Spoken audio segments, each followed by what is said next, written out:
শুনছেন গল্প স্বল্প 107 FM রেইনবোতে। গল্প স্বল্প, গল্প স্বল্প। গল্পের সব চরিত্র কাল্পনিক, বাস্তবের সঙ্গে এর কোনো রকম মিল সম্পূর্ণ কাকতালীয়। প্রতিটি চরিত্র ও ঘটনাবিন্যাস শিল্প সৃষ্টির উদ্দেশ্যে নির্মিত। আত্মহত্যা করা অনুচিত ও অন্যায়। 107 FM রেইনবো এটি কোনোভাবেই সমর্থন করে না। 107 FM রেইনবোতে গল্প স্বল্প অরিজিনালসে আজ শুনবেন দুপুরবেলা ফোন। লিখেছেন সিজার বাগচি। সিজার বাগচির জন্ম 1977 সালে কলকাতায়। অল্প বয়স থেকে লেখালেখি শুরু। কলেজ জীবন থেকে নিয়মিত লিখছেন সংবাদপত্রে। দীর্ঘদিন ধরে সাংবাদিকতার সঙ্গে যুক্ত। নামী সংবাদ সংস্থায় সম্পাদনার কাজ ছাড়াও সেখানে প্রকাশ পেয়েছে তার লেখা একাধিক উপন্যাস এবং ছোট গল্প। গল্প উপন্যাস ছাড়াও লিখেছেন নিবন্ধ, গ্রন্থ এবং চিত্র সমালোচনা, চিত্রনাট্য, প্রচ্ছদ কাহিনী, ভ্রমণ কথিকা। পশ্চিমবঙ্গ বাংলা একাডেমির সোমেনচন্দ্র স্মারক সম্মান, বঙ্গীয় সাহিত্য পরিষদের ইলা চন্দ্র স্মৃতি পুরস্কার সহ আরও নানা পুরস্কারে তিনি সম্মানিত। আজ আমাদের নিবেদন সিজার বাগচির লেখা দুপুরবেলা ফোন। গল্পের কথক অর্পণ, গল্পের সূত্রধার সৌমি, অন্যান্য চরিত্রে অর্ণব, অপরূপা, রাজীব, আত্রেয়, অমরজিৎ, অনির্বাণ, মধুরিমা, অভিপ্সা, দেবারতী, উষসী, সুদীপ্ত, সোমক, উজ্জ্বল, তাপস, শুক্লা, স্বপ্না এবং শুভদা। শুরু হচ্ছে গল্প দুপুরবেলা ফোন।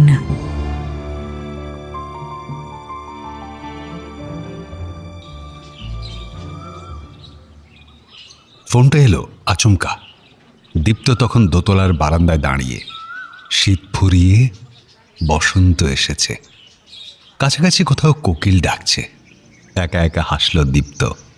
অন্বেষার মুখ মনে পড়ল। ঠিক 7 দিন বাদে ওরা থাকবে মুসৌরি। তখন কি করবে দুজনে? এমন সময় খুড়তুতো বোন ঝুমার গলা শোনা গেল। দাদা ভাই, তোর ফোন। কে? Unknown number. বিরক্ত হলো দীপ্ত। 3 দিন বাদে বিয়ে। সকাল থেকে ওদের 2.5 তলা বাড়ি গমগম করছে। ভোরের ফ্লাইটে নাগপুর থেকে চলে এসেছে ছোটদের জামাইবাবু। বেলার দিকে খড়গপুর থেকে এলো ছোট কাকা, কাকিমা, ঝুমা। বিকেলবেলা মেজো মামা, মামি আসবে বেঙ্গালুরু থেকে। বর্দি পিকলুদা ঢুকবে কাল সকালে। বন্ধুদের আনাগোনা তো লেগেই আছে। এখন উটকো ফোন ভালো লাগে। তবুও ও সিঁড়ি দিয়ে নেমে এলো। ঝুমা ছিল সিঁড়ির মুখে। ফোন ধরিয়ে বলল, এমন ভাবে নেমে এলি যেন অন্বেষার ফোন। বাজে বকিস না। ফোন কানের কাছে এনে বলল, হ্যালো। ওপাশ থেকে এক ভারী কণ্ঠস্বর বলল, দীপ্তজিৎ চ্যাটার্জি বলছেন? হ্যাঁ, আপনি? আমাকে চিনবেন না, নিরুপায় হয়ে ফোন করছে। কেন বলুন তো? উপাসের কণ্ঠ সামান্য ইতস্তত করল। বলল, আপনার তো সামনে বিয়ে। কি করে জানলেন? পাত্রী অন্বেষা সান্যাল, থাকে বৈষ্ণব ঘাটায়। খবর পেয়ে আপনার নম্বর খুঁজতে শুরু করেছিলাম। এতদিনে পেয়েছি। কিন্তু খুঁজছেন কেন? জরুরি খবর দেওয়ার জন্য। খবর? হ্যাঁ, অন্বেষা মানে আপনার হবু স্ত্রীর অলরেডি বিয়ে হয়ে গেছে। কি? দীপ্তির মুখ থেকে ওই শব্দ ছিটকে বেরোলো। একটু আগেও ভাবছিল মুসৌরির হানিমুন নিয়ে। হঠাৎ একটা উটকো লোক ফোনে জানাচ্ছে অন্বেষার বিয়ে হয়ে গেছে। দীপ্তর মাথাটা ফাঁকা হয়ে গেল। বিয়ের আয়োজন সব শেষ, আত্মীয়রা আসছে। এখন যদি জানা যায় পাত্রে বিবাহিত, তাহলে তো সব আয়োজন নষ্ট। ওদের পরিবারের বেইজ্জতি। বাবা মাকে ধাক্কা নিতে পারবেন?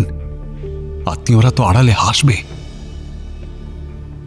দীপ্তকে চুপ করে যেতে দেখে ওপাশের সেই লোক বলল, চমকে উঠলেন? আমিও উঠেছিলাম যখন জানতে পেরেছিলাম আমার স্ত্রী সবকিছু লুকিয়ে ফের বিয়ে করতে চলেছে। আপনার স্ত্রী? হ্যাঁ, 7 বছর আগে আমাদের বিয়ে হয়েছিল। সেই বিয়ে অবশ্য এমন ঢাকঢোল পিটিয়ে বাড়ি ভাড়া নিয়ে শাড়ি গয়না দিয়ে হয়নি। হয়েছিল কালীঘাট মন্দিরে। আর আর আমরা হানিমুন করেছিলাম মন্দারমণিতে। সেটাও অবশ্য চুপি চুপি। দীপ্ত অল্প ধাতস্থ হল। একটা উড়ো ফোনের কথাকে এত সহজে বিশ্বাস করা উচিত নয়। অন্বেষার সঙ্গে ওর হুট করে বিয়ে হচ্ছে না। 2 বাড়ি পাকা কথা হওয়ার পর দুজনে অন্তত 20-25 দিন ঘুরতে বেরিয়েছে, পরস্পরকে জেনেছে। তখন একবারও মনে হয়নি মেয়েটা অমন কিছু করতে পারে। এ লোক হয়তো অন্বেষাকে ভালোবাসে, কিংবা ওদের পারিবারিক শত্রু বিয়ে ভাঙানি দেওয়ার উদ্দেশ্যে ফোন করেছে। এবার ঠান্ডা গলায় ও প্রশ্ন করল, আপনার নামটা জানতে পারি? অনির্বাণ সেন। আমার বাড়ি সোনারপুরে। আমি আর অন্বেষা একসঙ্গে পড়তাম কেসি মিত্র কলেজে। আমার ছিল বিকম, অন্বেষার ইংরেজিতে অনার্স। সব বুঝলাম, তবে বিয়ের আগে এমন উড়ো ফোন আসে জানেন নিশ্চয়ই? জানি, তাই সব প্রমাণ হাতে নিয়েই ফোন করেছে। আপনি বললে এক্ষুনি আপনার বাড়ি চলে যাব। প্রমাদ গুনল দীপ্ত। বলল, সেসব পরে, আগে বলুন তো অন্বেষার সঙ্গে আপনার বিয়ে হলো কবে? ওই যে বললাম, 7 বছর আগে। তখন আমরা দুজন অনার্স পরীক্ষা দিয়েছি। অনার্স পরীক্ষা দিয়ে বিয়ে করে ফেললেন? আমাদের প্রেম ফার্স্ট ইয়ার থেকে। 3 বছর প্রচুর ঘোরাঘুরি করেছি। একবার লুকিয়ে ডায়মন্ড হারবারও গেছি। তাই বলে বিয়ে? আরে পুরোটা শুনুন। অন্বেষা খুব ন্যাগিং মেয়ে ছিল। আমাকে অন্য কারোর সঙ্গে মিশতে দেখলে খুব অশান্তি করত। অন্য কারো মানে? অন্য মেয়ে? হ্যাঁ, তো সেবার একটা মেয়ের সঙ্গে গ্রুপ স্টাডি করেছিলাম বলে তুমুল অশান্তি। আমিও মেজাজ ঠিক রাখতে পারিনি, সে নিয়ে কথা বন্ধ। আমি 1-2বার কথা বলার চেষ্টা করেছিলাম, অন্বেষা পাত্তা দেয়নি। ভাবলাম অন্বেষা বোধহয় ব্রেকআপ করতে চাইছে, তাই আমি মন খারাপ করে ঘুরতাম। অন্যদিকে অন্য যে মেয়েটাকে নিয়ে অশান্তি, সেই শর্মিষ্ঠা আবার আমার পেছনে ঘুরঘুর করছিল। হ্যাঁ, আপনি তো মশাই বিরাট বড় প্লেয়ার। শর্মিষ্ঠা যে আমার পেছন পেছন ঘুরছে সেই খবর বন্ধুদের মারফত অন্বেষা পেয়েছিল। পরীক্ষার পর একদিন দেখা করলো ঢাকুরিয়া লেকে। 1-2 কথার পর ঝরঝর করে কেঁদে ফেলল। বলতে লাগলো, তুমি আমায় ঠকিয়েছ। আরে আমি কেন ঠকাবো? অন্বেষাকে তো বরাবর ভালোবেসেছি। শর্মিষ্ঠার সঙ্গে তো কোনো সম্পর্কই হয়নি। এরপর অন্বেষা আমাকে চাপ দিল বিয়ে করার জন্য। তখন সদ্য 21 বছর বয়স, চাকরি পাইনি। হুট করে কি বিয়ে করা যায়? কিন্তু অন্বেষা নাছোড় বান্দা। ওর 3-4 জন বান্ধবীও জোর করতে লাগলো। ওদের জেদাজেদিতেই রাজি হয়ে গেলাম। ঠিক হলো আমরা সবাই কালীঘাট মন্দিরে যাব। ওখানে এক চীনা পান্ডাকে ধরে বিয়ে করব। এরপর পরিচিত এক রেজিস্ট্রারের কাছে গিয়ে রেজিস্ট্রি বিয়েও করে ফেলব। করেছিলেন? হ্যাঁ, ওখান থেকে সোজা ধর্মতলা, মন্দারমণির বাসে চেপে হানিমুনে। আমার কাছে অত টাকা ছিল না, অন্বেষাই জোগাড় করে এনেছিল। তারপর? সব ঠিক চলছিল জানেন। অন্বেষা এমএতে ভর্তি হলো। আমরা তখন কলেজ স্ট্রিটে দেখা করতাম। আমি উন্মাদের মতো চাকরি খুঁজছিলাম। বুঝেছিলাম চাকরি না পেলে সবাইকে বিয়ের খবর দিতে পারবো না। বিশেষ করে অন্বেষার পরিবার বেশ বিভ্রান্ত। ওর বাবা WBCS অফিসার, কাকা আছে লালবাজারে, অন্বেষার মা নরেন্দ্রপুরের এক স্কুলের হেডমিস্ট্রেস। আপনাদের ছাড়াছাড়ি হলো কেন? হলো 4 বছর বাদে। অন্বেষাই করলো সেটা। আসলে আমি ভালো চাকরি জোটাতে পারিনি। সাধারণ বিকম অনার্স, বাবা নেই। থাকার মধ্যে আমি আর মা। বাবা মারা যাওয়ার পর মা হাফ পেনশন পান, তাই দিয়ে সংসার চলতো। এখন অবশ্য আমি চাকরি পেয়েছি। ওদিকে অন্বেষা মাস্টার্স করার পর ভেনাস ইন্টারন্যাশনাল স্কুলে চাকরি পেল। সমস্যা শুরু হলো চাকরি পাওয়ার মাস 3 পর। প্রথমেও দেখা বন্ধ করলো, ফোন ধরতো না। ফেসবুকে কয়েকবার মেসেজ করার পর ব্লক করে দিয়েছিল। গোড়ার দিকে ব্যাপারটা আমি ধরতে পারিনি, ভেবেছিলাম বোধহয় ব্যস্ত। তখন আমি চাইছিলাম সবাইকে সম্পর্কের ব্যাপারে জানিয়ে দিতে। অন্বেষা তখন একদিন দেখা করলো, বলল ও এই সম্পর্ক থেকে বেরিয়ে আসতে চাইছে। আটকানোর চেষ্টা করেননি? করিনি। আবার অনেক বুঝিয়েছিলাম, বোঝাতে বোঝাতে কেঁদে ফেলেছিলাম। কিন্তু অন্বেষার সেই এক কথা, অল্প বয়সে ভুল করে ফেলেছি, সেই ভুলের খেসারত সারা জীবন ধরে বইতে পারবো না। আচ্ছা, আমি কি করে মেনে নিই বলুন তো? কি করলেন তারপর? ম্যারেজ রেজিস্ট্রেশন সার্টিফিকেটের কথা তুলেছিলাম। ওরে বাবা, সেই প্রসঙ্গ উঠতেই অন্বেষা ফোনা তুলল। বলল, যদি ওটা নিয়ে কোনো কিছু করতে চাও তাহলে বিপদে পড়বে। বলেন কি? অন্বেষার কাকু পুলিশের বড় কর্তা। কি পোস্টে আছে ভুলে গেছি। ওই ভদ্রলোক চাইলে আমার বিরাট ক্ষতি করতে পারেন। তাহলে ফোন করছেন কেন? অন্বেষা আমার বৈধ স্ত্রী, আইনত এবং ধর্মত। কি করে সেই অধিকার ছেড়ে দিই? সবচেয়ে বড় কথা, আমি ওকে ভালোবাসি। আমার পক্ষে আর কোনো মেয়েকে গ্রহণ করা সম্ভব নয়। আরও মুশকিল আছে, আমি যদি আবার বিয়ে করতে চাই তাহলে হিন্দু ম্যারেজ অ্যাক্ট অনুযায়ী আটকে যাবে, কারণ আমি তো একবার বিয়ে করেছি, ডিভোর্সও নিইনি। এই দাঁড়ান দাঁড়ান, আপনার সমস্যাটা কি? একবার বলছেন অন্য মেয়েকে গ্রহণ করা সম্ভব নয়, আবার বলছেন পরে বিয়ে করতে গেলে আইনত আটকে যাবেন। আমি শুধু সম্ভাবনার কথা বলেছি। আসল কথা হলো অন্বেষা আমার বউ, আমি ওকে ফিরে পেতে চাই। সেই কথা তো ওকে বলা দরকার, আমাকে ফোন করেছেন কেন? এতক্ষণ ধরে তো সব বললাম, এরপরও বোঝাতে হবে কেন ওকে বাদ দিয়ে আপনাকে ফোন করেছি। দেখুন, হিসেব মতো অন্বেষা শুধু আমাকে ঠকায়নি, আপনাকে মানে আপনাদের পরিবারকেও ঠকাচ্ছে। আপনার কথা শুনে মনে হচ্ছে অন্বেষা একা নয়, ওর গোটা পরিবার এই ব্যাপারে জড়িত। অবশ্যই একা অন্বেষার পক্ষে এত কিছু করা সম্ভব নয়।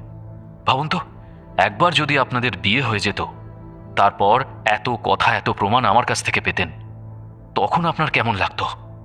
না পারতেন ফেলতে, না পারতেন গিলতে। আচ্ছা, আপনি তখন থেকে প্রমাণের কথা বলছেন, কি প্রমাণ আছে আপনার হাতে?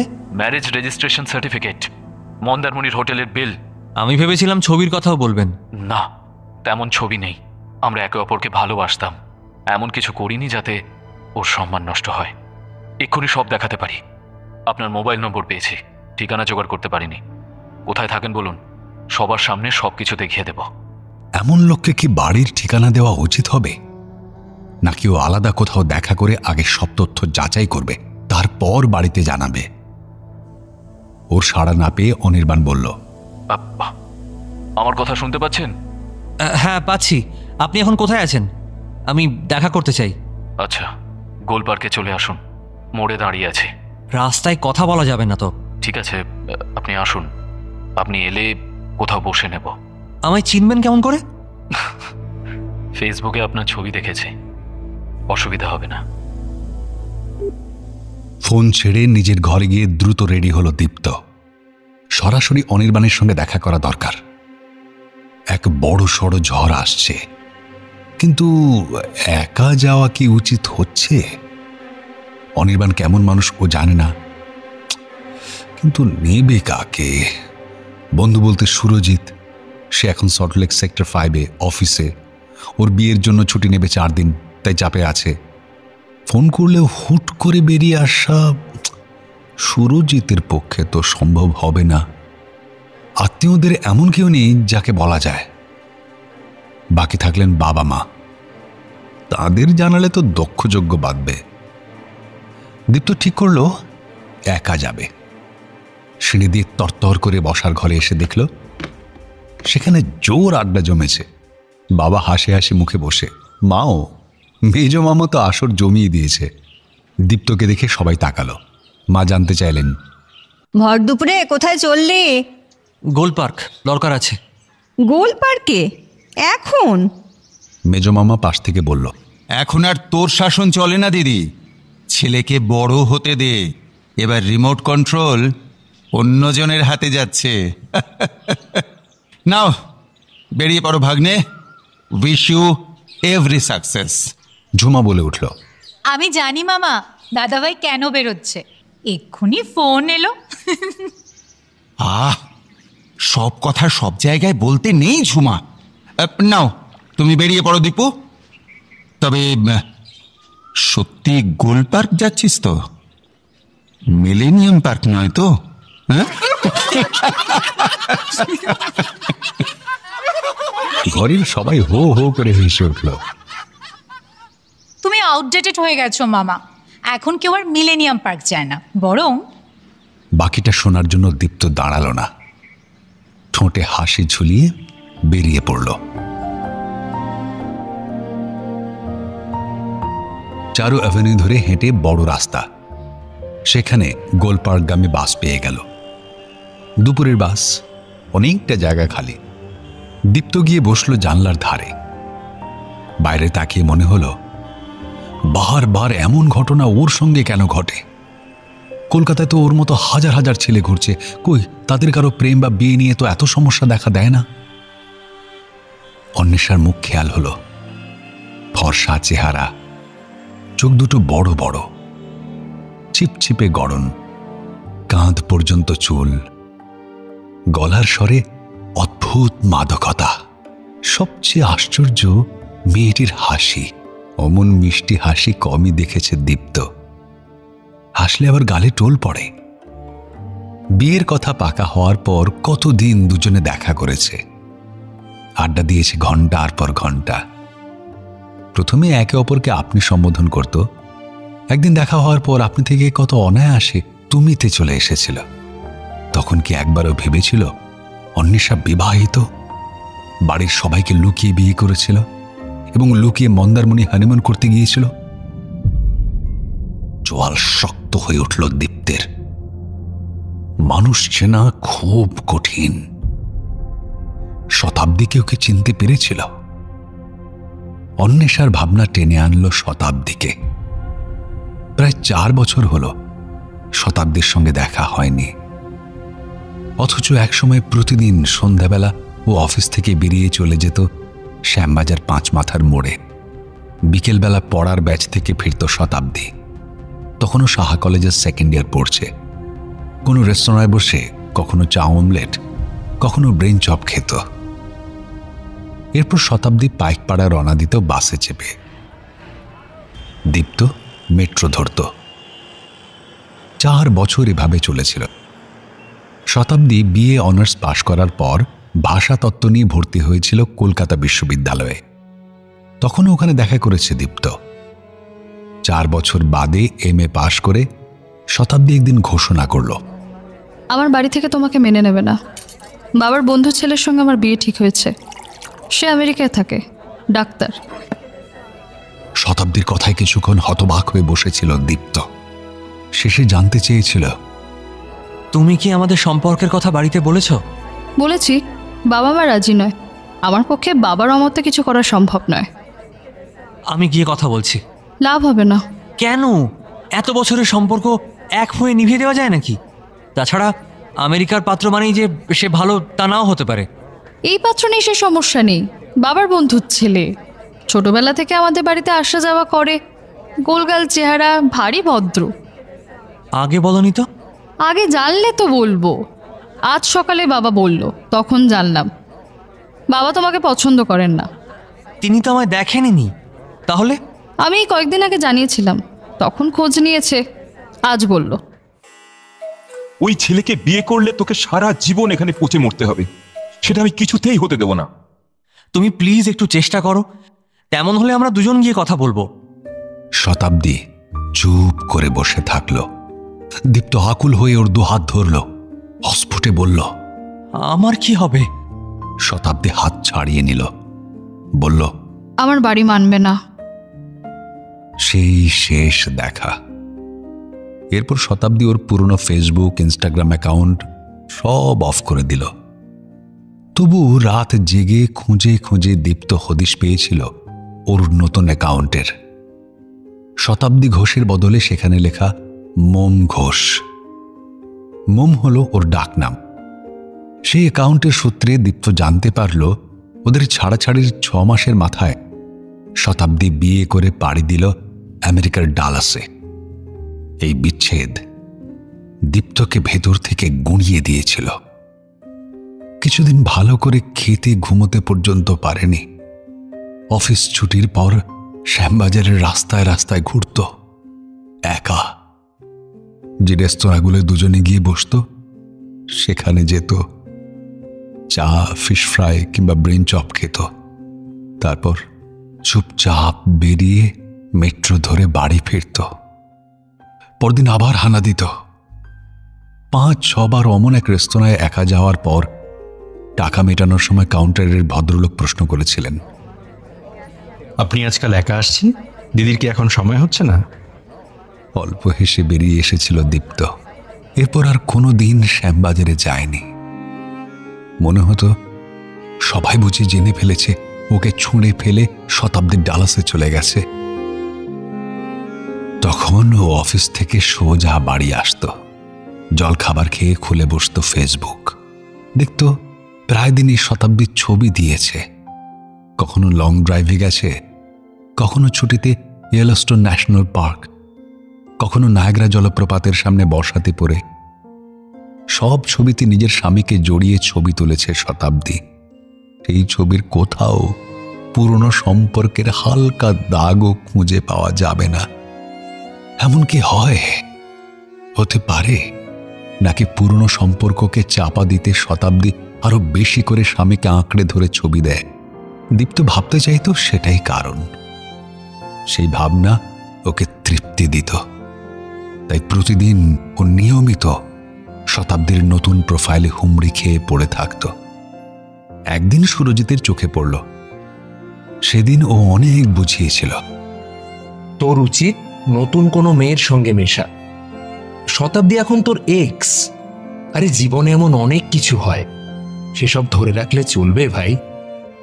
দীপ্ত শুধু শুনেছে, সুরজিৎকে বলতে পারেনি প্রথম প্রেম হলো এমন চোট যার স্মৃতি কপালের কাটা দাগের মতো সারা জীবন থেকে যায়। এমন করে বছর 3 কাটার পর মা নড়ে চড়ে বসলেন। একদিন আলাদা করে ওকে ধরলেন, বললেন, 29 বছর তো বয়স হলো, বিয়ে নিয়ে কি ভাবছিস? বিয়ে? এখন বিয়ে টিয়ে করতে পারবো না। এরপর কিন্তু আর ভালো পাত্রী পাবি না, এই বলে দিলাম। 29 কোনো বয়স হলো? এখন লোকে 50 বছরেও বিয়ে করছে। যে করছে সে করছে, আমি কেন নিজের ছেলের সঙ্গে অমনটা হতে দেব? দীপ্ত সেদিন আর তর্ক করেনি। মাকে কি করে বোঝাবে নতুন সম্পর্কে জড়ানোর ব্যাপারে ওর মনে অদ্ভুত ভয়। যদি সেই মেয়ে ও শতাব্দীর মতো হয়, কিংবা ওই মেয়ের সঙ্গে নতুন সম্পর্ক তৈরির পরেও শতাব্দীর প্রতি আগের মতো টান থেকে যায়। কিন্তু মা হাল ছাড়লেন না। মাসখানেক বাদে ফের সেই প্রসঙ্গ তুললেন, বললেন, শোন, তোকে 6 মাস সময় দিচ্ছি, তার মধ্যে যদি কোনো মেয়ে জোগাড় করতে না পারিস, আমি পাত্রী দেখব। সামনের বছরে তোর বিয়ে। অত ভেবো না। তো আমি যদি না ভাবি, তোর কোনো দিনও বিয়ে হবে না। সেদিন বেরোনোর তাড়া ছিল, তাই মা আর কথা এগোতে পারেনি। কিন্তু সপ্তাহ 2 পরে ফের ধরলেন, জানতে চাইলেন, কি রে, কাউকে পেলি? কাকে পাবো? আরে পাড়ায় অফিসে এত মেয়ে, কাউকে মনে ধরছে না? উফ, তুমি দেখি একেবারে ক্ষেপে উঠলে। ক্ষেপে তো উঠতেই হবে, না হলে ওই শতাব্দীর ভূত তোর ঘাড় থেকে নামবে না। ওই মেয়ে আমেরিকাতে চুটিয়ে সংসার করছে, আর এদিকে তুই দিন রাত ফেসবুকে সেই ছবি দেখে বেড়াচ্ছিস। তোর দৌড় তো আমার জানা হলো, এবার যা করার আমি করব। দীপ্ত আর কিছু বলল না। একদিকে শতাব্দী, অন্যদিকে মা। মাঝখানে পড়েও জেরবার হয়ে যাচ্ছিল। কিছুদিনের মধ্যে মা জোর কদমে পাত্রী খুঁজতে শুরু করলেন। প্রথমে ম্যাট্রিমোনিয়াল সাইটে দীপ্তর নাম তুললেন। রবিবারের খবরের কাগজে পাত্রপাত্রীর বিজ্ঞাপন দেখা চলল। আত্মীয়জনকে ফোনে বলা হলো। কিছুদিনের মধ্যেই ফল পাওয়া গেল। অনেক সম্বন্ধ আসতে লাগলো। দীপ্ত তখন জানিয়ে দিল, দেখো, আমার পক্ষে পাত্রী দেখতে যাওয়া সম্ভব নয়, তোমরাই যাও। প্রাইমারি লেভেলে পছন্দ হলে তখন আমায় বলো। তাই হলো। প্রায় দিনই বাবা মা পাত্রী দেখতে ছুটতেন। কখনো ঢাকুরিয়া, কখনো সোদপুর, কখনো বা কামালগাজী। কিন্তু বিজ্ঞাপনের ছবির মেয়ের সঙ্গে সামনাসামনি দেখা পাত্রীর বিস্তর ফারাক। মা গজগজ করতেন, নিজের মুরদে যদি একটা মেয়ে জোগাড় করতে পারতিস, তাহলে আমাদের এভাবে ছুটে বেড়াতে হতো না। আচ্ছা, এখনকার ছেলের জন্য কেউ পাত্রী দেখে? এমন দৌড়াদৌড়ির পর 3টি মেয়েকে পছন্দ হলো বাবা মায়ের। প্রথম জনের বাড়ি বেহালা, নাম সংযুক্তা। দীপ্তকে নিয়ে বাবা মা গেলেন সেই বাড়ি। সংযুক্তাকে এক ঝলক দেখে ভালো লাগলো দীপ্তর। পরিবারে মা, বাবা, দাদা ছাড়া আর কেউ নেই। ইকোনমিক্সে এমএসসি করে সংযুক্তা চাকরি করছে এক মাল্টিন্যাশনাল কোম্পানিতে। ছোটবেলা থেকে শাস্ত্রীয় সঙ্গীত শিখেছে। ওদেরও দীপ্তকে মনে ধরল। বাবা তো ওখানে বসে পাকা কথা দিয়ে দিচ্ছিলেন। মা কায়দা করে আটকালেন। প্রাথমিক ভালো লাগার পর খোঁজ খবর তো নিতে হয়, তারপর তো বাকি কাজ। সেই খোঁজ নিতে গিয়ে জানা গেল সংযুক্তার বাবা মা দাদা মিলে নাকি ওর বৌদিকে পুড়িয়ে মেরে ফেলেছে। অন্তত বৌদির পরিবারের তেমনই অভিযোগ। মামলাও চলছে এই নিয়ে। সংযুক্তাকে ওপর থেকে ভদ্র মনে হলেও মেয়েটা খুব খরখরে। বৌদির ওপর ও কম অত্যাচার করেনি এমন খবর পাওয়ার পর দীপ্তরা পিছিয়ে আসে। দ্বিতীয় পাত্রী শাশ্বতীর বাড়ি বাঙ্গুর অ্যাভিনিউতে। সেখানে এক ছুটির দিন হাজির হলো ওরা তিনজন। শাশ্বতীদের পরিবার ভারী আন্তরিক, খুব সুন্দর ব্যবহার। শাশ্বতীও ঝকঝকে, নাক চোখ কাটা কাটা, সোশিওলজিতে পিএইচডি করছে। কিছুদিন ফ্রেঞ্চ শিখেছিল পার্ক স্ট্রিটের এক প্রতিষ্ঠানে। সেদিন আলোচনার পর ঠিক হলো এই বিয়েতে কোনো সমস্যা নেই, তবু পাত্রপাত্রে একবার আলাদা করে দেখা করুক, বিয়ে করে থাকবে তো দুজনে। শাশ্বতীর মা বললেন, আমি কোনোদিন মেয়ের উপর কিছু চাপিয়ে দিন, ওর যা ইচ্ছে তাই করেছে। দুজনে একবার দেখা করুক, একে অপরকে জানুক, তাতে সম্পর্ক আরো সহজ হবে। বাবা মা এমনকি দীপ্ত মেনে নিল সেই যুক্তি। বেলেঘাটা কানেক্টরের কাছে এক ক্যাফেতে দুজন দেখা করল। ঢুকে দেখল আলো ছায়ার পরিবেশ, জোরে জোরে গান বাজছে। শাশ্বতী আগে এসেছিল, কোণের টেবিল থেকে হাত নেড়ে ডাকলো, বলল, ও তুমি এসে গেছো? খুঁজে পেতে অসুবিধা হয়নি তো? লোকেশন পাঠিয়ে দিয়েছিলাম। না, তবে এখানে আগে কখনো আসিনি। আমি আবার সুযোগ পেলেই চলে আসি। এখানের পরিবেশটা বেশ ভালো, দারুণ মিউজিক। আমি তো কিছুই বুঝতে পারছি না। কি বাবা, তুমি বিটিএস শোনো না? BTS? South Korean band, bullet proof বয় স্কাউট। যে গানটা বাজছে তার নাম dynamite. I love V. V ওদের টিমের একজন, তুমি চিনবে না। মাঝে মাঝে আফসোস হয় জানো, 2 বছর ফ্রেঞ্চটা শিখে কোরিয়ান শিখলে ভালো হতো। শাশ্বতী কফির অর্ডার দিল। টুকটাক গল্প শুরু হলো। হঠাৎ শাশ্বতী বলল, আমি কিন্তু দুজনের সম্পর্কে বিশ্বাসী। দুজনের সম্পর্ক মানে? ততক্ষণে কফি এসে গেছে। কালো কফিতে চুমুক দিয়ে মাথা নাড়ল শাশ্বতী, বলল, একটা ছোট ফ্ল্যাট, দুজনে থাকবো। আমি পড়াশোনা করে ফিরবো, আর তুমি অফিস থেকে, নিজেদের মতো স্পেস। কিন্তু আমাদের তো বাড়ি, সেখানে বাবা মা আছে। হ্যাঁ, ছুটির দিনে যাবো তো তাদের কাছে। এক রবিবার আমার বাড়ি, আর এক রবিবার তোমার বাড়ি। নিজেদের বাড়ি ছেড়ে ফ্ল্যাটে? ছেলেদের নিয়ে না এই একটা সমস্যা জানো তো। তোমরা না সব সময় নিজেদের দিক আঁকড়ে থাকো। আচ্ছা, আমি যদি আমার পরিবার ছেড়ে আসতে পারি, তুমি কেন পারবে না? দীপ্ত বুঝতে পারল এই সম্পর্কে জড়ানো যাবে না। দুজনের মানসিকতা একদম আলাদা। 3 নম্বর পাত্রের তনয়ার বাড়ি উত্তরপাড়ার শখের বাজারে। সেখানে তাদের 3 তলা বাড়ি, সামনে বিরাট গ্যারাজ। তনয়ার বাবার গাড়ির ব্যবসা, মায়ের গানের স্কুল। তনয়া পড়ায় ভদ্রেশ্বরের এক সরকারি স্কুলে। চারু অ্যাভিনিউ থেকে নিয়মিত ভদ্রেশ্বর যাতায়াত করা সম্ভব নয়। ওরা কিছু জানানোর আগে তনয়াই খারিজ করল দীপ্তকে। এত খোঁজাখুঁজির পরেও যখন এমন হাল, তখন দীপ্ত মনে মনে ধরে নিয়েছিল বাবা মা আর ভালো পাত্রী পাবেন না। শেষে বাবার এক বন্ধুর সূত্রে যোগাযোগ হলো অন্বেষাদের সঙ্গে। প্রথম দিন মা একা গেলেন পাত্রী দেখতে। অন্বেষা এবং ওর পরিবারকে মায়ের ভারী মনে ধরেছিল। তবু আগে এতগুলো মেয়েকে পছন্দ হতে হতে হয়নি, তাই মা হুট করে রাজি হতে পারেননি। দ্বিতীয় দিন তিনি গেলেন বাবাকে নিয়ে, শেষে দীপ্ত। প্রতিবারই অন্বেষাদের ব্যবহার ওদের অস্বস্তিতে ফেলেছে। দীপ্ত যেদিন গেছিল সেদিন তো এলাহি খাওয়া দাওয়ার আয়োজন করেছিলেন অন্বেষার বাবা। দীপ্ত ভালো করে খেতে পারেনি। শুধু নিজেরা দেখা নয়, বোড়ালে থাকা মায়ের এক পিস্তুত দাদাকে দিয়েও খোঁজ নেওয়া হয়েছিল। সেই বিজু মামা দিন 7 পর ফোন করে জানালেন, ভালো পরিবার, মেয়েটিও ভালো, তোরা এগোতে পারিস। তখন দুপক্ষ পাকা কথা বলল। একদিন ওদের বাড়ি গিয়ে পুরোহিত ডেকে বিয়ের দিন পর্যন্ত ঠিক করে ফেলা হলো। কথা হলো আনুষ্ঠানিক বিয়ের আগের দিন অন্বেষাদের পরিচিত ম্যারেজ রেজিস্ট্রার অরবিন্দ হাজরা এসে আইনি বিয়ে করাবেন। সেই সব আলোচনায় দীপ্ত এক কোণে চুপ করে বসে থাকত, আর চোখে দেখত অন্বেষা মিটিমিটি হেসে ওর দিকে তাকিয়ে। তখনই ও ভেবে নিয়েছিল মেয়েটির সঙ্গে আলাদা করে বসবে। কিছু কথা থাকে যা কেবল দুজনের, বিয়ের আগে সেসব আলোচনা সেরে নেওয়া দরকার। সেই বসা হলো পরের সপ্তাহে, মানে এক রবিবার বিকেলে, পার্ক স্ট্রিটের এক বুক স্টোরের ক্যাফেতে। দীপ্ত পৌঁছেছিল ঠিক সময়েই। ওখানে গিয়ে দেখল অন্বেষার হাতে 3-4টে বই। অল্প হেসে বলল, আপনি গিয়ে বসুন, আমি বইয়ের দাম মিটিয়ে আসছি। 5 মিনিট পরে অন্বেষা হাজির হলো, সঙ্গে বইয়ের প্যাকেট। দীপ্ত জিজ্ঞেস করলো, কি বই? ওই তো গল্প উপন্যাস। বইয়ের দোকানে এসেছি, আর কিছু কিনবো না।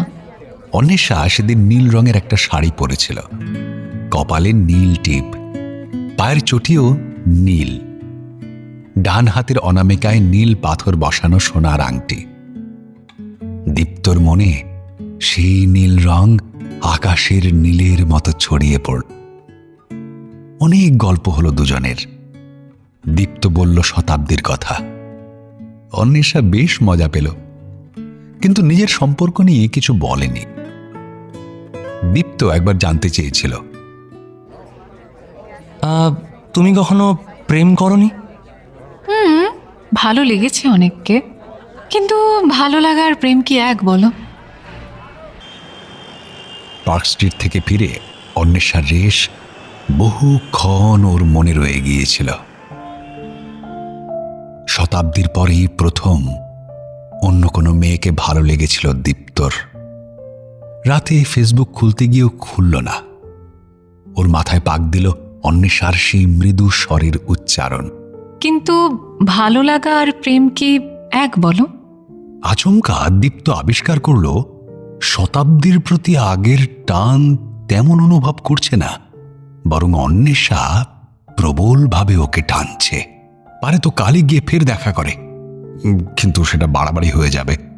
তাই দম আটকে 1 সপ্তাহ অপেক্ষা করল। পরে রবিবার দুজন ভিক্টোরিয়া মেমোরিয়াল বেড়াতে গেল। এরপর থেকে প্রতি রবিবারই দুজন কোথাও না কোথাও বেরিয়ে পড়ত। মাঝে মাঝে এমন ছুটির দিনেও অন্বেষা একদিন নিয়ে গেল রাজেন মল্লিকের মার্বেল প্যালেসে, আর একদিন দুজনে গেল খানিক দূরে চন্দননগরে। দীপ্ত ধীরে ধীরে ভালোবেসে ফেলল অন্বেষাকে। এমন ভালোবাসা আগে কখনো হয়নি। শতাব্দীর যাওয়া নিয়ে আর কোনো আফসোস থাকল না, বরং শতাব্দী গেছে বলেই অন্বেষা এসেছে ওর জীবনে। এখন বাসে করে যেতে যেতে সেই সব মনে পড়ল।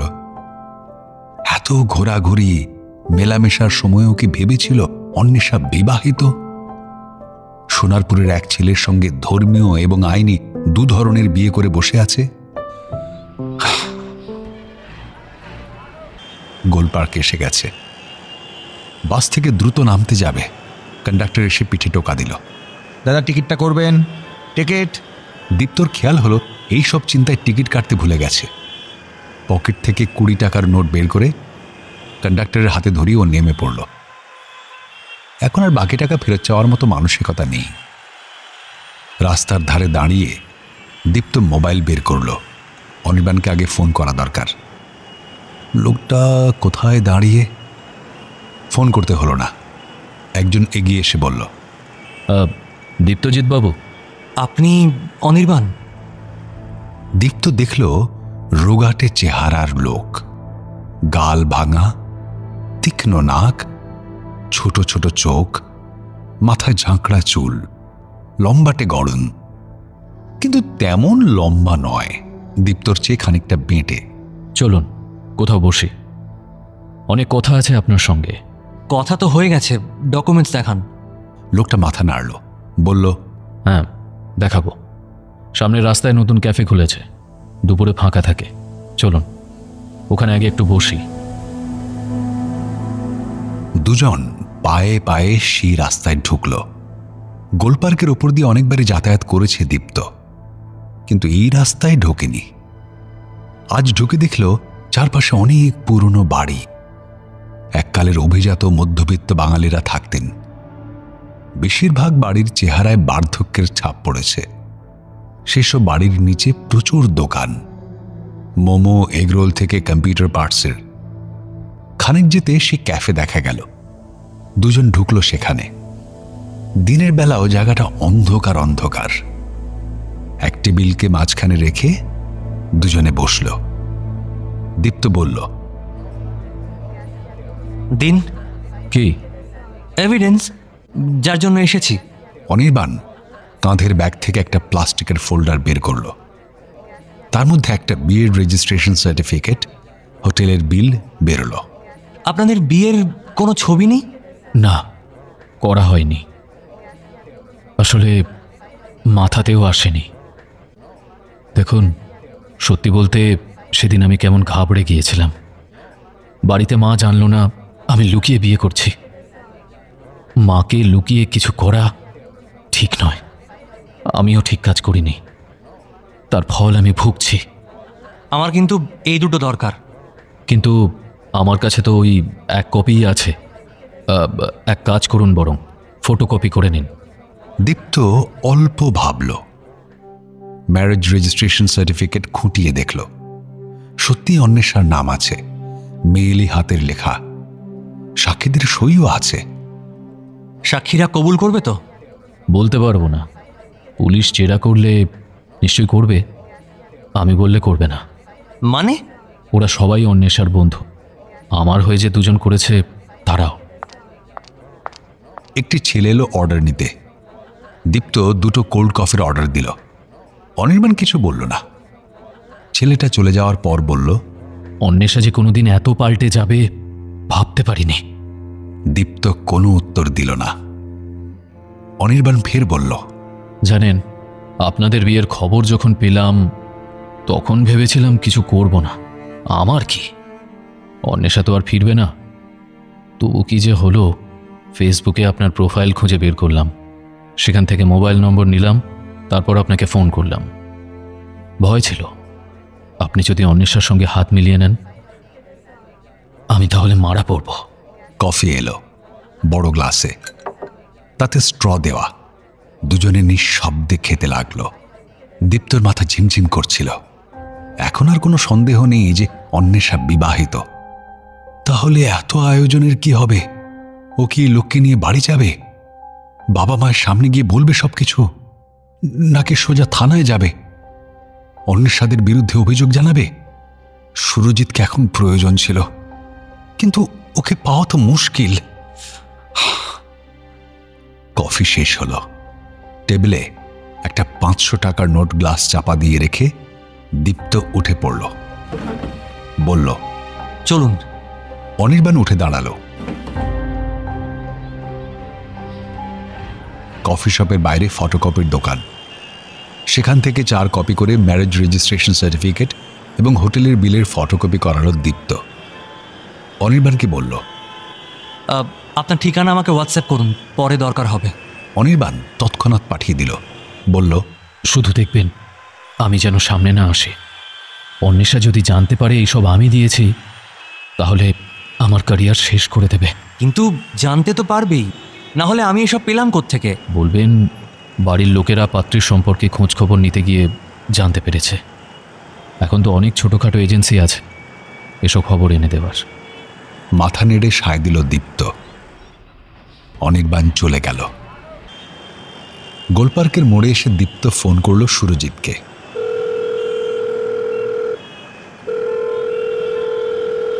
বেশ কিছুক্ষণ বাজার পর সুরজিৎ ফোন ধরল। দীপ্ত সংক্ষেপে পুরো ঘটনাটা বলল। সুরজিৎ প্রথমে কোনো জবাব দিতে পারল না। শেষে বলল, বলিস কি? হ্যাঁ, ইনফ্যাক্ট ম্যারেজ রেজিস্ট্রেশনের সার্টিফিকেটের ফটোকপি এখন আমার হাতে। ছেলেটাকে অবিশ্বাস করার তো কোনো কারণ দেখছি না। সে তো বুঝলাম, কিন্তু এখন তো সব রেডি। এখন বিয়ে ভাঙা মানে তো একটা কেলেঙ্কারি। কিন্তু জেনে শুনে তো একজন বিবাহিত মহিলাকে বিয়ে করা যায় না, এটা তো ইললিগাল।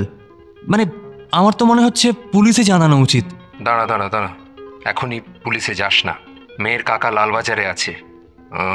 তুই বরং সোজাসুজি অন্বেষাকে জানা। অন্বেষাকে বলবো মানে?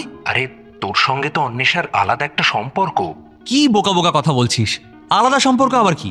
দুজনে জানি এবার আমরা বিয়ে করব, তাই একসঙ্গে কয়েকদিন ঘুরেছি। আমার দিক থেকে আমি অনেস্ট ছিলাম। এখন দেখা যাচ্ছে মেয়েটা অভিনয় করেছে। আমি ঠিক এই পয়েন্টটাতেই আসতে চাইছিলাম। তোরা যখন একসঙ্গে ঘুরেছিলি তখন কিছু ভালোবাসা নিশ্চয়ই তোদের মধ্যে ডেভেলপ করেছিল। না হলে তো অন্বেষা কিংবা তুই বাড়ি ফিরে জানিয়ে দিতিস এই বিয়েতে রাজি নই, যেমন আগে একটা মেয়ের সঙ্গে হয়েছে। সেই ভালোবাসার উপর ভর দিয়ে ওকে সবটা জানা। দেখ, আমাদের মধ্যে কোনো ভালোবাসা হয়নি, আর সেটা এখন স্পষ্ট। আমার মনে হচ্ছে সবার আগে বাড়িতে জানাই, তারপর কোনো লয়ারের সাথে কথা বলি। ওই পরিবার সাংঘাতিক, হয়তো ওর কাকা কোনো মিথ্যে অভিযোগ দিয়ে আমাকেই অ্যারেস্ট। ভাই তুই একটু বেশি ভাবছিস। লালবাজারে থাকলেও হুট করে একজন ভদ্রলোককে গ্রেফতার করা যায় না। যা বলছি শোন, আগে তুই অন্বেষার সঙ্গে কথা বল। আরে কি বলবো ফোন করে? যে আমি জেনে ফেলেছি তুমি বিবাহিত? হুম, না, ওকে কোথাও একটা ডাক, মুখোমুখি বসে যা বলার বল। তাতে তুই মেয়েটার মুখের এক্সপ্রেশন দেখতে পাবি। ফোনে এইসব কথা হয়? যদি বলে তুমি এইসব কাগজ কোত্থেকে পেলে? বলবি অনির্বাণ দিয়েছে। কিন্তু তাতে তো ছেলেটার ক্ষতি হয়ে যাবে। কিসের ক্ষতি? আরে শোন, ওই ছেলে যদি অতই ক্ষতির ভয় পেত তাহলে তোর সঙ্গে যোগাযোগ করতো না। আমার কি মনে হয়েছে জানিস, ও আড়ালে থাকতে চাইছে তোকে ফাঁসাবে বলে। আচ্ছা, আমাকে ফাঁসিয়ে ওর লাভ? দেখ, সেটা এত দূর থেকে বসে আমার পক্ষে বলা সম্ভব নয়। এমনকি তুইও ওইটুকু পরিচয় ধরতে পারবি না। অনির্বাণকে আড়াল করিস না, বরং অন্বেষাকে সব বল। সুরজিতের ফোন রেখে অল্প ভাবল দীপ্ত। শেষে গড়িয়াহাটের মোড় থেকে অন্বেষাকে ফোন করল। ওপাশে কিছুক্ষণ বাজার পর অন্বেষার গলা শোনা গেল। তোমার কথাই ভাবছিলাম। সামনের সপ্তাহে আমরা এখন কিছু জরুরি কথা আছে, একবার বেরোতে পারবে? এখন এই দুপুরবেলা? হ্যাঁ, অসুবিধা আছে? না মানে বাড়িতে কি বলবো, এখন তো এখানে অনেক লোক, সবাই তোমাকে নিয়ে আমার পেছনে লাগছে। বলো যে আমার সঙ্গে দেখা করতে বেরোচ্ছ। পাগল হয়েছো তুমি? হ্যাঁ, বাড়ির সবাই তাহলে আরো হাসাহাসি করবে, বোঝো না? দীর্ঘশ্বাস ছাড়ল দীপ্ত। একবার মনে হলো এখনই জানিয়ে দেয় অনির্বাণের ব্যাপারে, কিন্তু সুরজিতের পরামর্শ মাথায় এলো। দীপ্ত বলল, প্লিজ একবার এসো। আমি এখন গড়িয়াহাটের মোড়ে, তেমন হলে যাদবপুর 8B-তে এসো। বিপদে ফেললে।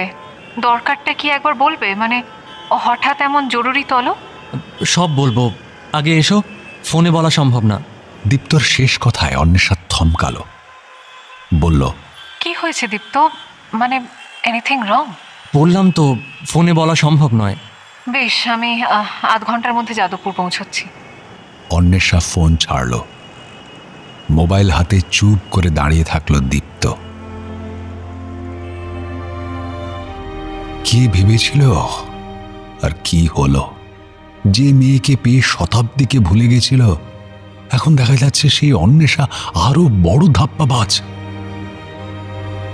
হঠাৎ খুব ক্লান্ত লাগলো দীপ্তর। এমন পরিস্থিতি বারবার ওর জীবনে কেন আসে? মেয়েরা কেন ওকে ঠকায়? ও তো কাউকে ঠকাতে চায়নি, কারো ক্ষতি করেনি। তাহলে তবু নিজেকে সংযত করল দীপ্ত।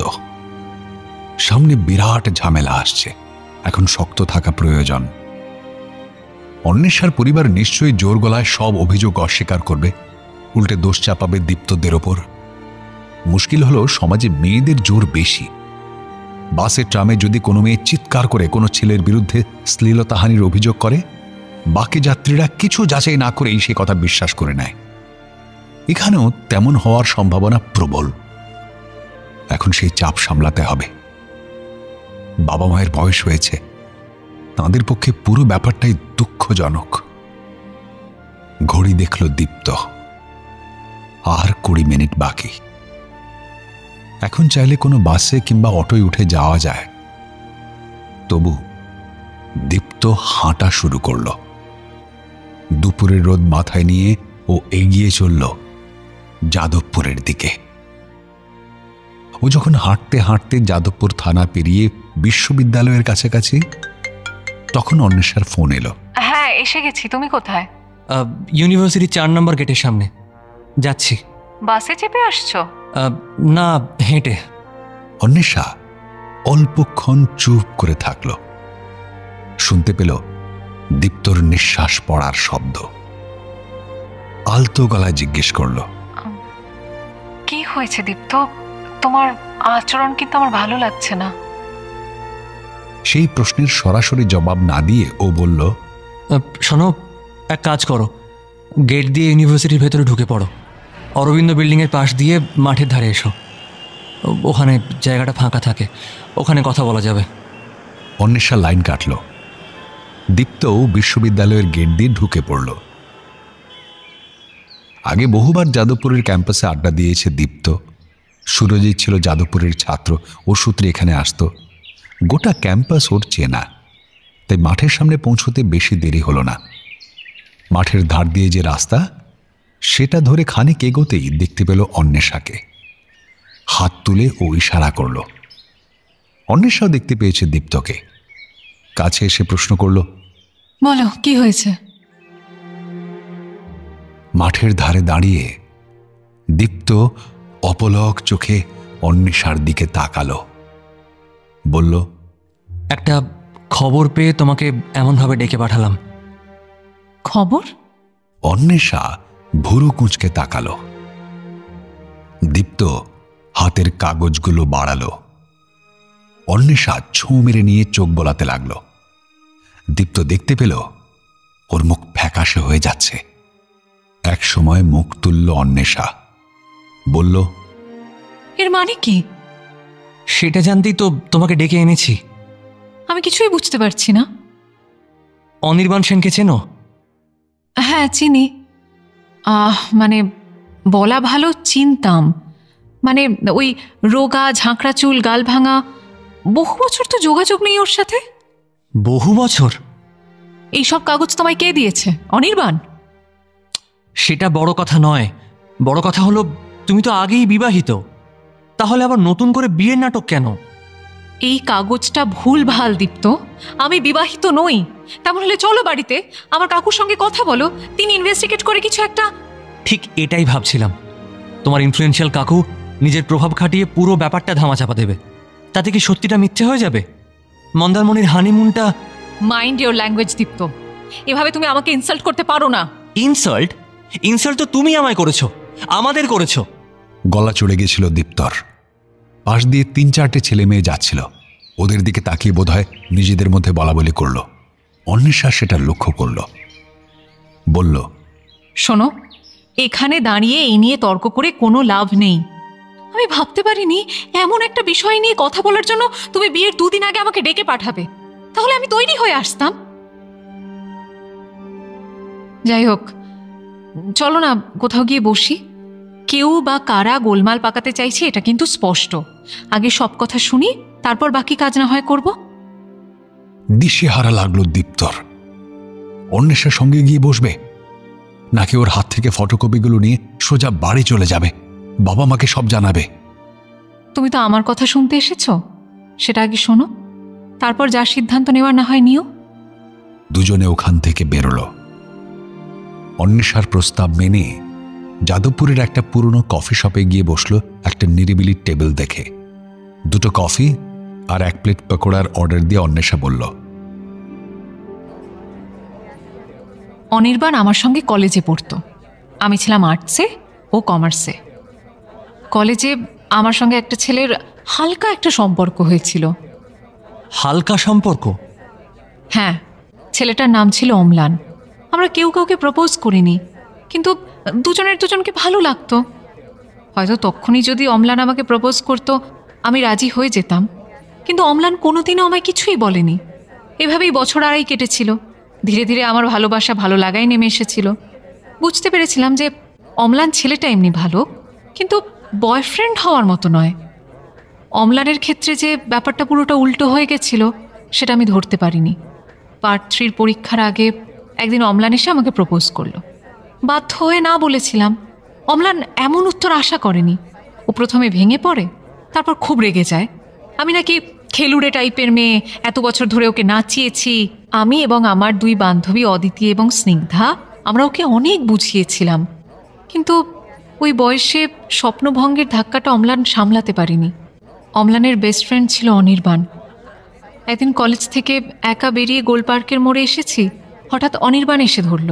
চাপা গলায় যা বলল তার মানে এরম দাঁড়ায় যে আমার জন্য নাকি অম্লানের জীবন নষ্ট হতে বসেছে। বুঝতেই পারছো, আমারও বয়স তখন অল্প। অম্লানের আচরণে আমি এতটাই বিরক্ত হয়ে উঠেছিলাম যে সেদিন আমি অনির্বাণকে ঝাঁঝিয়ে বলেছিলাম, এই শোনো, তোমার বন্ধুর না মাথা খারাপ, হ্যাঁ, ওকে চিকিৎসা করাও। কোনো মেয়ের সঙ্গে মিশলে যদি মনে করে সেই মেয়ে ওর প্রেমে পড়ে গেছে, সেটা অম্লানের সমস্যা, আমার নয়। কফি আর পকোড়া আসায় অন্বেষা থামল। কালো কফির কাপে চুমুক দিয়ে 1 টুকরো পকোড়া ভেঙে মুখে দিল। দীপ্ত কিছু খায়নি। স্থিরভাবে অন্বেষাকে দেখছে। মেয়েটা কি এখনো চালাকি করছে? অনির্বাণ যে অম্লানেরই মতো একজন, সেটা আমি ভাবতে পারিনি। সেদিনও কিছুই বলেনি, শুধু জ্বলন্ত চোখে আমার দিকে তাকিয়েছিল। এই ঘটনার ঠিক 7 দিন বাদে অম্লান আত্মহত্যা করে। প্রথমে বাবুঘাট থেকে লঞ্চে উঠে মাঝ নদীতে ঝাঁপ দিয়েছিল, কিন্তু ও সাঁতার জানতো, তাই ডুবতে শুরু করতেই অটোমেটিক হাত পা চলতে শুরু করে এবং বেঁচে যায়। এরপর নিজের ঘরে ঢুকে অম্লান গলায় দড়ি দিয়েছিল। অম্লান যে সুইসাইড অ্যাটেম্প্ট করেছে আমি জানতামই না। তখন সামনে পরীক্ষা, আমি এক মনে পড়াশোনা করছিলাম, নিয়মিত কলেজেও যাচ্ছিলাম না।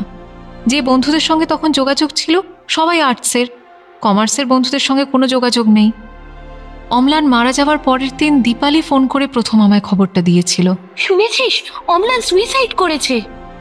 তবে অম্লান কোনো সুইসাইড নোট রেখে যায়নি, শুধু অনির্বাণকে দিয়ে প্রতিজ্ঞা করিয়ে নিয়েছিল, আমার যদি কিছু হয় তুই কিন্তু অন্বেষাকে ছাড়বি না।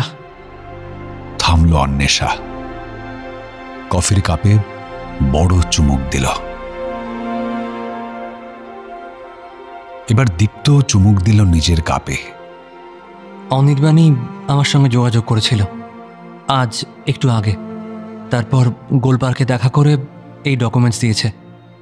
তুমি যা বলছো আর ও যা বলেছে দুটো কিন্তু পুরোপুরি আলাদা। অনির্বাণ কিন্তু মানসিকভাবে সুস্থ নয়, কিছুদিন অ্যাসাইলামেও ছিল। এই খবর তুমি পেলে কিভাবে? আমি যখন এমএতে ভর্তি হয়েছি তখন এই কাণ্ড ঘটেছিল, বন্ধুদের সূত্রে জেনেছিলাম, কিন্তু ভাবতে পারিনি এত বছর ধরে অনির্বাণ লুকিয়ে লুকিয়ে আমার খবর রেখেছে এবং মোক্ষম সময় বিয়ে ভাঙতে হাজির হয়ে গেছে। কিন্তু এই সার্টিফিকেট, এটাও ভুল? হ্যাঁ ভুল, ওটা আমার সই নয়। সই নয়?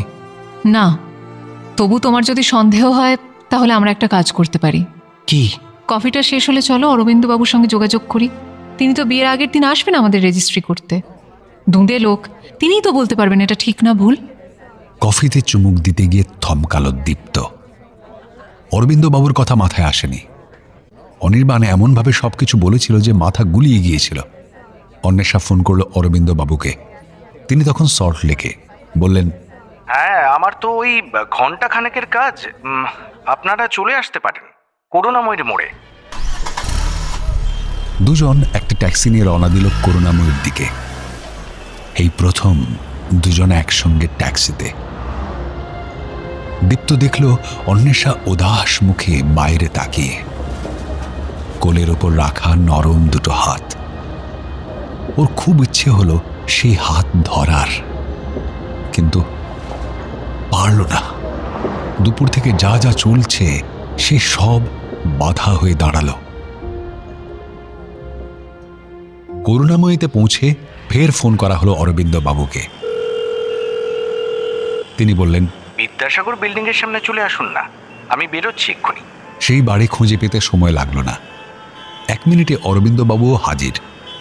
দুজনকে দেখে বললেন, কি ব্যাপার হঠাৎ এভাবে? এটা দেখুন, কেউ একজন আমাদের বিয়েতে ভাঙচি দিতে চাইছে। অবাক হয়ে অরবিন্দবাবু হাত বাড়িয়ে অন্বেষার কাছ থেকে ফটোকপিগুলো নিলেন। চোখ বোলালেন, এই সব জিনিস কে কাকে দিয়েছে? আজ একজন উটকো লোক হঠাৎ আমার সঙ্গে দেখা করে আমার হাতে দিয়েছে। জিনিসটা জাল। এখন ম্যারেজ রেজিস্ট্রি করার আগে হাতের ছাপটাপ সব নেওয়া হয়। বছর 6 হলো এই নিয়মটা চালু হয়েছে, আগে এসব ছিল না, তাই তখন অনেকে এইসব করতে পারত।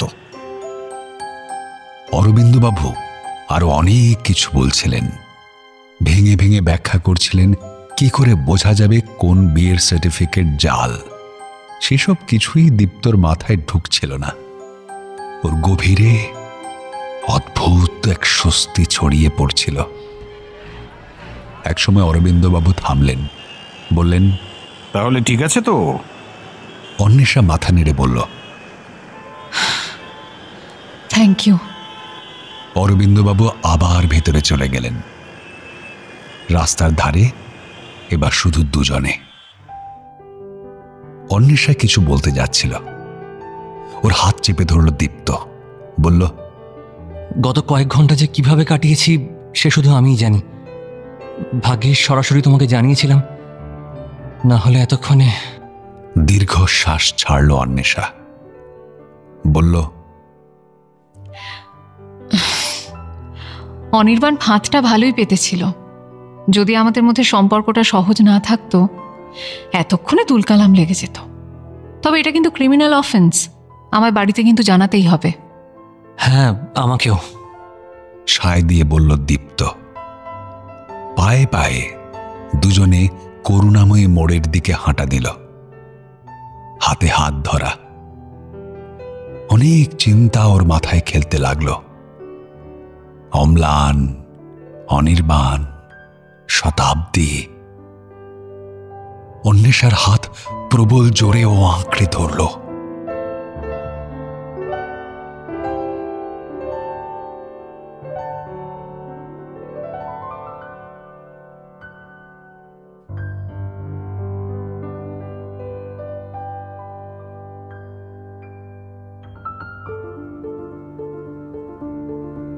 ওয়ান FM রেইনবোতে গল্প স্বল্প অরিজিনালসে আজ শুনলেন দুপুর বেলা ফোন। লিখেছেন সিজার বাগচি। গল্পের সূত্রধার সৌমি। গল্পের কথক অর্পণ। ঝুমার চরিত্রে মধুরিমা, দীপ্ত অর্ণব, অন্বেষা অপরূপা, অম্লান অমরজিৎ, দীপালি উষসী, দীপ্তর মা শুক্লা, মেজ মামা সুদীপ্ত, শতাব্দী দেবারতী, শতাব্দীর বাবা উজ্জ্বল, বিজু মামা তাপস, দোকানের লোক অনির্বাণ, সুরজিৎ আত্রেয়, শাশ্বতী অভিপ্সা, শাশ্বতীর মা স্বপ্না, অরবিন্দবাবু সোমক, কন্ডাক্টর শুভদা এবং অনির্বাণের ভূমিকায় রাজীব। সমগ্র পরিকল্পনা ও পরিচালনা শুভদা। শুনলেন গল্প স্বল্প।